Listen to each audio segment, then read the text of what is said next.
I have assured all of the local officials here that whatever they need, whether it be personnel, whether it be equipment, whether it be search and rescue operations, whether it be supporting them in their endeavors, whatever these communities need, the state of Texas is going to step up and provide it.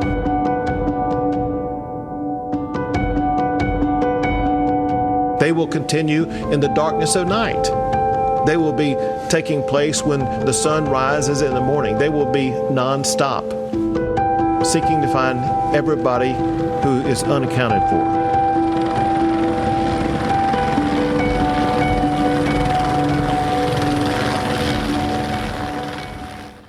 And good morning, I'm Jack Fink. Welcome to Eye on Politics. Horrific, devastating, catastrophic. Just some of the words used to describe the deadly flooding in central Texas during the early morning hours on July 4th while people were still sleeping. And many people are still at a loss for words when it comes to all those who lost their lives that day. Among them, young children from North Texas who went to Camp Mystic in Kerr County. They include 9-year-old Lila Bonner, 8-year-old Eloise Peck, 9-year-old Janie Hunt, 8-year-old Hadley Hanna, 8-year-old Wynn Naylor, 8-year-old twins Hannah and Rebecca Lawrence, and sisters 11-year-old Brooke Harbor and 13-year-old Blair Harbor. They were on vacation with their family. Their grandparents were swept away and haven't been found. More than 120 people have died, and with a high number of people missing, this will likely become the deadliest flooding event in Texas history. For comparison, more than 220 people died in a San Antonio flood in 1921. President Trump and First Lady Melania Trump visited Kerr County on Friday. They held a roundtable with first responders, state and local leaders, and the president offered his support. As our nation, we mourn for every single life that was swept away in the flood, and we pray for the families that are left behind. It's amazing the incredible spirit from those families. I don't know. I don't even know how they do it. To the community, to everybody who lost a loved one, we are grieving with you. Our nation is grieving with you. We just met with the wonderful families. We pray with them. We hug. Now the question is, how will Texas leaders respond to this disaster? Governor Greg Abbott had a message for survivors and the victims' families. The state is in this for the long haul. We have to find every single person who's missing. We are not leaving until this job is finished. Authorities say it was a wall of water that crashed through the hill country, with the Guadalupe River rising by 26 feet in just 45 minutes. Records show the National Weather Service sent urgent and timely warnings, but the questions remain: why so many people were in harm's way? Democratic Congressman Lloyd Doggett of Austin sharply criticized all levels of government. And I think we have to have accountability at the county, state, and federal level. Why a county would invite people from all over the state and the country to come there to camp along the river and not have an alert system in place to protect those people is difficult for me to understand. During a news conference early last week, reporters asked Governor Abbott who was to blame, and he rejected the question. You ask, I'm going to use your words. Who's to blame? Know this. That's the word choice of losers. The way winners talk is not to point fingers. They talk about solutions. What Texas is all about is solutions. I spoke with Senator Ted Cruz, who told me just a week earlier he picked up his younger daughter who attended another camp in Kerr County. He acknowledged there are tough questions that need to be answered.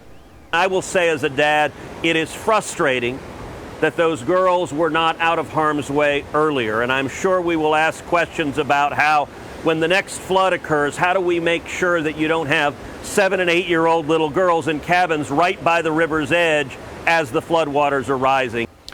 The governor expanded the agenda to his previously called special session starting July 21st. Among them, he wants lawmakers to pass legislation to improve early warning systems in flood-prone areas throughout the state. I spoke with Republican State Senator Paul Bettencourt of Houston about legislation he's working on. I started working with my team after he gave that announcement to look at trying to combine old tech with new tech. Because part of the problem that you see in these type of flash floods is that this phone is so overloaded now with alerts of banking alerts, security alerts, amber alerts, silver alerts, whatever, that people have a tendency to turn the alerts off. And more importantly, you have to be able to cut through what's happening during a natural disaster and get people's attention. So I thought of civil defense sirens, which has been a staple in Tornado Alley for decades. So what my bill is going to look at is combining what is old tech, which would be the sirens, with the new tech, effectively the announcements through cell phones on digital media of emergency management alerts, and then try to tie it together with packages that look at what's happening in these watersheds. Is there the technology so that these alerts are different, and so that when you get this particular alert about a ravaging flood heading your way, that it's different from a silver alert, different from the others? It's a great question. And actually, one part of this bill is talking about using a natural disaster alert to try to cut through all the blocks that are on people's phones right now. Okay. Now, there's also another problem in these river areas like the Western Guadalupe, river. You may not get any cell service at all. Okay. Because especially when you drop down into these limestone caverns.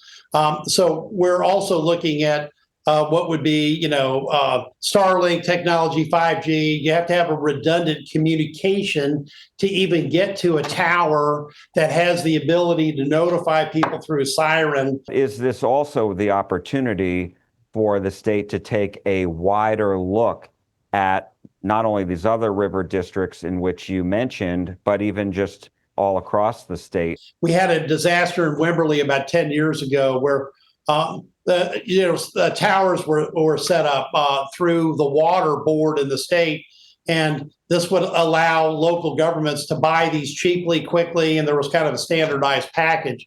So I think that's what we're looking at, is trying to get some basic good technology packaged up that we can get money appropriated for, and then get that money distributed.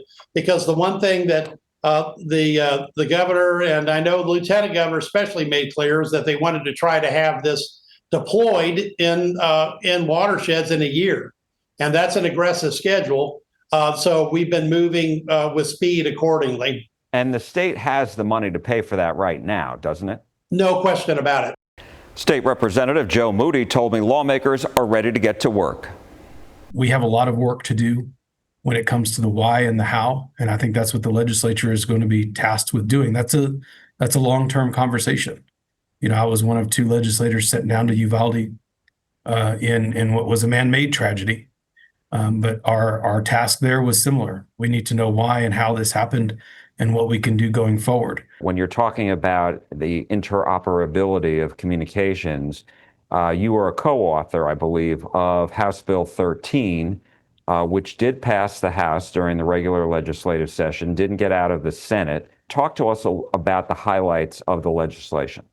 Sure. House Bill 13, which was authored by Chairman Ken King, who's from the Panhandle, and it was born of the conversations post-wildfire, right? But the reason I got involved in it and was asked to be involved in it was because of my work in the Uvalde tragedy, because there were communication errors there. There was a lack of ability to communicate across agencies.